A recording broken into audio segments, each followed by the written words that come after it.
국민의당에 입당하기로 한 정동영 전 장관이 전주 덕진 출마를 선언했습니다. 더불어민주당은 분열의 정치로 기억될 것이라며 정면으로 비판했습니다. 충남에서 구제역이 발생하면서 가까스로 구제역 위기를 넘긴 전북의 축산 농가들이 또다시 불안에 떨고 있습니다. 지난해에 이어 올해도 교육부와 전북교육청이 각종 현안을 놓고 부딪히면서 갈등의 골이 깊어지고 있습니다. 전주시가 개발에 밀려 사라지기 쉬운 근대 건축물을 보호하고 유지해 문화자산으로 활용하기로 했습니다. 여러분 안녕하십니까? JTV 8시 뉴스입니다. 정동영 전 통일부 장관이 전주 덕진 출마를 선언했습니다. 정 전 장관은 불평등을 없애고 호남 정치를 부활시키겠다고 말했습니다.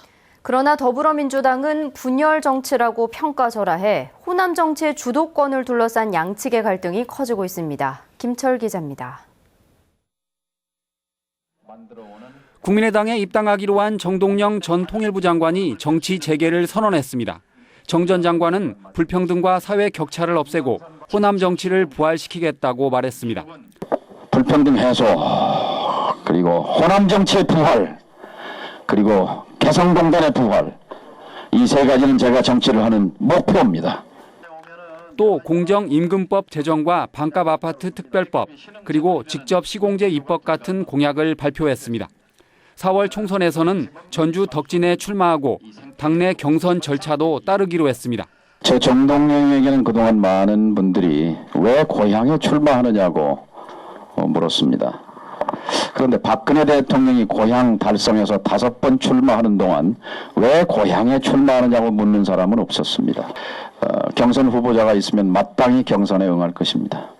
더민주 전북도당은 정 전 장관의 국민의당 입당과 덕진 출마가 분열의 정치로 기억될 것이라고 비판했습니다. 국민의당 입당과 덕진 출마는 세 번째, 마지막 패착이 될 것입니다. 이번에 덕진 출마는 더 이상 야권 지도자이기를 포기하는 것입니다. 국민의당은 정 전 장관의 입당을 계기로 한풀 꺾인 지지율의 반등을 기대하지만 더민주는 야권 분열로 이어지진 않을까 긴장하고 있습니다. 호남 정치의 주도권을 가져오려는 두 정당의 치열한 경쟁이 시작됐습니다. JTB 뉴스 김철우입니다. 더불어민주당이 현역 의원 하위 20% 탈락에 탈당한 의원을 포함시키겠지만 탈락폭은 더 늘어날 수 있다고 밝혔습니다. 더불어민주당은 20%는 현역 평가를 통해 원천적으로 배제되는 숫자일 뿐 공천 과정에서 탈락하는 현역 의원 수가 최고 50%에 이를 수도 있다고 밝혔습니다. 이 경우 9명인 전북의 현역 의원 가운데 8명이 탈락할 수도 있기 때문에 전라북도 예비 후보자들의 희비가 크게 엇갈릴 것으로 보입니다. 그러나 탈락폭이 구체적으로 나오지 않아 전라북도 현역 의원의 공천 탈락 숫자가 한두 명에 그칠 수도 있습니다. 최근 군산시 의원들이 잇따라 더불어민주당을 탈당해 시의회 제1당이 국민의당으로 바뀌었습니다. 지난해 말 군산시 의원 24명 가운데 18명은 더불어민주당 소속이었지만 김관영 국회의원의 탈당 이후 시의원들의 동반 탈당으로 국민의당 15명, 더불어민주당 5명 등으로 변경됐습니다. 전북의 기초의회 가운데 국민의당이 제1당이 된 건 처음입니다. 가까스로 구제역 위기를 넘긴 전북의 축산 농가들이 충남에서 구제역이 발생해 다시 불안에 떨고 있습니다. 특히 충남과 맞닿아 있는 익산 지역 농가들의 걱정이 큽니다. 김진영 기자가 보도합니다. 전북 최대 돼지 사육단지인 왕궁입니다. 주민들은 충남에서 구제역이 발생했다는 소식에 철수하려한 구제역 방역 초소를 다시 운영하고 있습니다. 또 자체적으로 20곳에 이르는 마을 진출입 도로를 통제, 축산 차량의 운행을 막고 있습니다. 다 막아서 못 다니죠, 그리. 지금 단지 터진 데는 지금 초등학교 한 간 돼 있어요. 그 밑에. 그 선생님들 들락날락 그것만 터지고 하나도 안 텄어요. 마을 입구에서부터 철저한 통제가 이루어지고 있지만 불안감을 떨쳐내지 못하고 있습니다. 돼지의 경우 구제역 백신의 항체 형성률이 65% 수준에 그치다 보니 지난달 모든 돼지의 백신 접종을 마쳤지만 항체가 제대로 형성됐는지 장담할 수 없습니다. 예를 들어서 16마리를 체열 해가잖아요. 그러면 한 5마리는 80%, 7마리는 90%, 나머지는 100% 이런 식으로 나와요. 당분간 새끼 돼지 입식마저 어려워 경제적 피해도 큰 걱정거리입니다. 전번에 이렇게 한 달 동안 입식이 안 돼버리면 그 손실이 농가들 입장에서는 엄청나죠. 입식이 들어야 돼지를 키워서 돼지를 팔 거 아니에요. 그런 부분들이 안 되니까요. 전북에서 발생한 구제역으로 심각한 피해를 입은 축산 농가들이 한 달 만에 충남에서 구제역이 발생하면서 또다시 어려움에 빠졌습니다. JTB 뉴스 김진영입니다. 전주와 인천공항을 운행하는 공항 리무진 버스가 독점적으로 운행돼 요금이 너무 비싸다는 불만이 커지자 법적 대응을 해야 한다는 주장이 나왔습니다. 전북도의회 백경태 의원은 한정면허 기간이 최대 6년을 넘지 않는다는 자문을 받았다며 한 회사가 18년 가까이 독점적으로 운영하는 공항버스 운영을 경쟁 체제로 바꾸라고 주문했습니다. 전라북도는 공항 노선의 경쟁을 위해 3개의 시외버스 노선을 승인했지만 법원이 한정면허라는 이유로 시외버스 운행을 중지했다며 법적 대응 같은 다양한 방안을 검토하기로 했습니다. 고창군이 전북에선 처음으로 무분별한 태양광 발전 시설을 규제하기로 했습니다. 고창군은 유네스코의 생물권 보전 지역을 지키기 위해 전북에서 처음으로 태양광 발전 시설에 난개발을 막는 지침을 신설한다고 밝혔습니다. 이에 따라 주요 도로에선 500m 이상, 15가구 이상의 자연마을에선 200m 이상 떨어지도록 태양광 시설 설립을 제한할 예정입니다. 지난해에 이어 올해도 교육부와 교육청이 사사건건 충돌하고 있습니다. 누리예산과 관련해 전북교육감이 청와대 1인 시위에 나섰고 각종 현안을 놓고 갈등의 골이 깊어지고 있습니다. 조창현 기자의 보도입니다. 김승환 교육감이 청와대 앞에서 어린이집 누리예산의 정부 해결을 촉구하는 1인 시위를 벌였습니다. 교육감들은 누리과정은 국가의 책임이며 교육청은 돈이 없어 예산을 편성할 수 없다고 주장하고 있습니다. 자신의 책임을 뒤로 돌리고 마치 시도교육청이 당연히 책임을 부담해야 하는 것처럼 몰아붙이는 것에 대해서 그 부당함을 알리기 위한 목적을 갖고 있습니다. 교육부는 지방재정교부금으로 누리예산을 내려보낸 만큼 지방교육청이 편성하라는 입장입니다. 감사원도 다음 달 지방교육재정에 대한 본감사를 하겠다고 밝혀 교육청을 압박하고 있습니다. 새학기를 앞두고 초등 돌봄교실 예산을 놓고도 갈등이 이어지고 있습니다. 교육부가 올해부터 돌봄교실을 5, 6학년까지 확대한다고 발표하면서 운영 예산은 교육청이 편성하라고 떠넘겼습니다. 결국 지방채를 발행해 누리와 돌봄 예산을 충당하라는 건데 빚이 1조 원에 이르는 교육청으로서는 받아들이기 힘든 상황입니다. 선거를 통해서 선심성 공약을 해놓고 교육 정책에 있어서 해놓고 지방 재정으로 떠넘기는, 특히 교육 재정으로 떠넘기는 부분은 지금 지방 재정, 특히 교육 재정의 파탄으로 이어지고 있습니다. 교육부는 지난해 말 역사 교과서 국정화 반대 선언에 참여한 교사들을 징계하라며 직무 이행 명령을 내렸습니다. 하지만 전북교육청은 단 한 명의 교사도 징계하지 않았고 오히려 시국선언은 징계 사유가 아니라고 맞서고 있습니다. 지난해에 이어 올해도 교육부와 교육청이 현안을 놓고 사사건건 충돌하면서 교육 현장의 혼란은 계속되고 있습니다. JTB 뉴스 조창현입니다.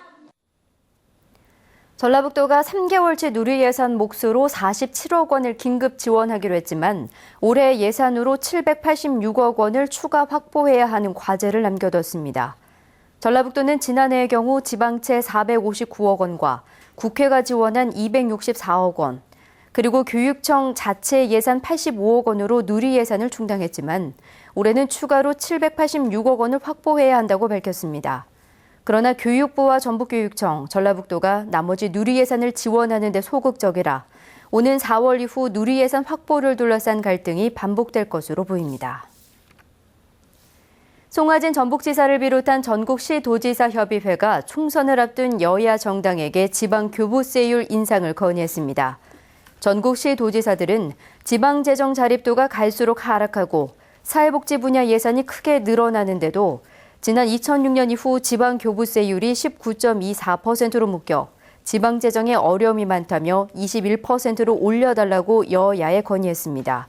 지방교부세가 1.76%포인트만 올라도 2조 9천억 원의 예산이 늘어나 지방재정 운용에 숨통이 트이게 됩니다.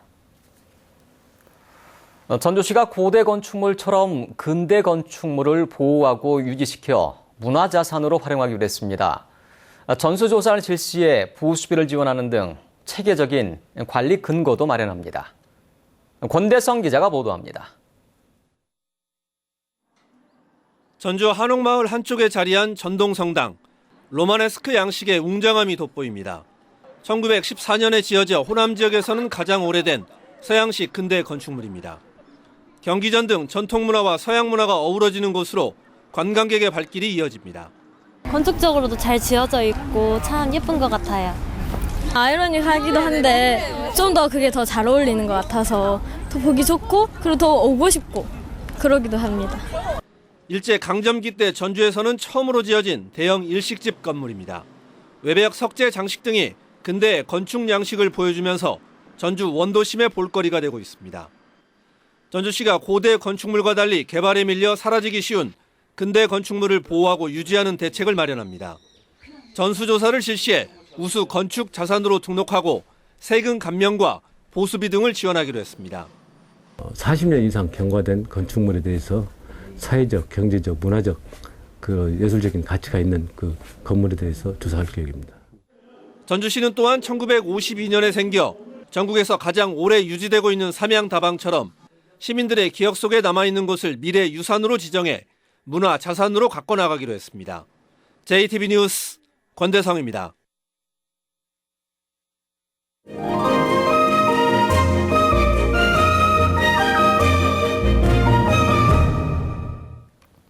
위안부 피해자 할머니의 실화를 바탕으로 만든 영화 귀향이 관객들을 만납니다. 구도심의 풍경을 그림으로 담아낸 그림전과 우리 민화 전시회 소식도 준비했습니다. 문화가 소식 하원호 기자입니다. 일제강점기 영문도 모른 채 전장으로 끌려간 20만 명의 소녀들. 이 가운데 238명만 살아 고향 땅을 밟았습니다. 영화 귀향은 일본군 위안부 피해자 강일출 할머니의 실화를 바탕으로 일본군의 성노예로 살아야 했던 피해자들의 지옥 같은 삶을 가감없이 그려냈습니다. 7만여 명의 시민들이 성금을 모아 제작비를 지원했고 배우와 스태프도 재능 기부로 영화 제작에 참여했습니다. 허름한 건물과 비좁은 골목길, 무채색의 공간 속 어딘가로 향하는 사람들의 뒷모습이 쓸쓸해 보입니다. 10여 년 만에 고향으로 돌아와 전주 구도심에 작업실을 마련한 작가는 드로잉을 통해 주변의 풍경을 캔버스에 담았습니다. 드로잉이라는 게 작가의 감정을 굉장히 솔직하게 나타내어 줄 수 있는 좋은 방법이라서 드로잉을 선택했고 이러한 작업들도 있다는 거를 한번 알려드리고 싶었습니다. 바다와 학, 천도 복숭아 등 장수를 상징하는 민화, 해악, 반도도입니다. 일반 민화와 달리 진한 당체 물감을 사용한 점으로 미뤄 조선시대 도화소 화원들이 궁중 장식용으로 그린 것으로 추정됩니다. 서울 갤러리에서는 다음 달까지 조선시대 민화 20여 점을 전시합니다. 스피치 전문가로 활발한 활동을 이어가고 있는 방송인 박근아 씨가 두 번째 책을 펴냈습니다. 저자는 여러 사람 앞에서 두려움 없이 말하는 방법과 효과적인 소통의 원칙을 다양한 사례와 경험을 통해 글로 풀어냈습니다. JTB 뉴스 하원호입니다. 전주 KCC가 서울 SK를 꺾고 정규리그 우승 경쟁에서 유리한 고지를 차지했습니다. 전주 KCC는 어제 서울 SK와의 홈 경기에서 90대 83으로 이겨 창단 이래 처음으로 11연승을 달렸습니다. 모비스를 제치고 단독 선두로 나선 전주 KCC는 오늘 모비스가 KGC에 지거나 모레 마지막 경기에서 KGC를 이기면 우승을 확정하게 됩니다. 더불어민주당의 김춘진 보건복지부위원장이 6년 연속으로 국회 도서관 이용 최우수 의원으로 선정됐습니다. 국회 도서관은 도서관 의정정보 서비스의 이용 실적을 조사한 결과 지난해 김춘진 의원의 의회 법률정보 회답 실적이 뛰어나 최우수 의원상을 수여한다고 밝혔습니다. 전북 출신 피아니스트 이봉기 씨가 우리나라 음악가 가운데 처음으로 오는 23일 열리는 러시아 하바롭스크 국제콩쿨 심사위원으로 위촉됐습니다. 원광대와 독일 쾰른 국내분대를 졸업한 이 씨는 전남대 음악학과 부교수를 지낸 뒤 내장산 국제음악제 대표와 예인음악예술 전문학교 교장을 맡아 왕성한 활동을 하고 있습니다. 전북경찰청 광역수사대는 유흥업소의 도우미를 소개해주는 이른바 보도방을 운영한 혐의로 조직폭력배 33살 신모 씨 등 34명을 불구속 입건했습니다. 이들은 지난 2013년부터 최근까지 전주시 우화동과 중화산동에서 보도방을 운영하며 유흥업소의 도우미를 소개해주는 대가로 많게는 시간당 10,000원을 받은 혐의입니다. 오늘 오전 11시 반쯤 전주시 송천동 한 카센터에서 정비 중이던 승용차에 불이 났습니다. 이 불로 43살 박모 씨가 얼굴 등에 2도 화상을 입어 병원에서 치료를 받고 있습니다. 경찰은 차량 엔진을 정비하던 중 가스가 누출돼 불이 난 것으로 보고 정확한 경위를 조사하고 있습니다. 전북은 오늘 남원이 11.2도, 전주는 8.4도까지 올랐습니다. 주말인 내일은 흐리다가 오후부터 점차 맑아지겠습니다. 아침에는 안개가 끼는 곳이 있겠습니다. 아침 최저 기온은 영하 1도에서 2도, 낮 최고 기온은 7도에서 10도로 오늘과 비슷하겠습니다. 오후부터는 서해안을 중심으로 바람이 다소 강하게 불 것으로 보입니다. 바다의 물결은 2에서 4m로 높게 일겠습니다. 전주기상지청은 일요일과 월요일에 낮 기온이 5도 안팎까지 떨어지겠지만 큰 추위는 없을 것으로 내다봤습니다.